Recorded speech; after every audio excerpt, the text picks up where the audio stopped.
আসসালামু আলাইকুম।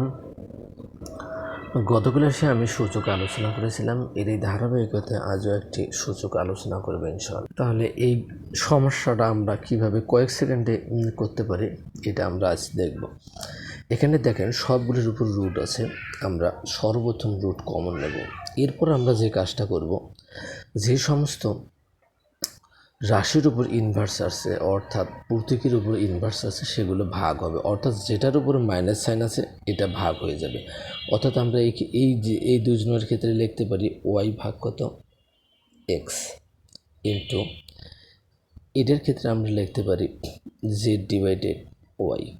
আবার এই রাশির ক্ষেত্রে আমরা লিখতে পারি এক্স ডিভাইডেড জেড, অর্থাৎ যার উপর পাওয়ার মাইনাস আছে সেটা ভাগ হয়ে যাবে। এখন আমরা এক্স এক্স কাটতে পারি, ওয়াই ওয়াই কাটতে পারি, জেড জেড কাটতে পারি। এখানটা আমাদের কত থাকে রুট ওয়ান।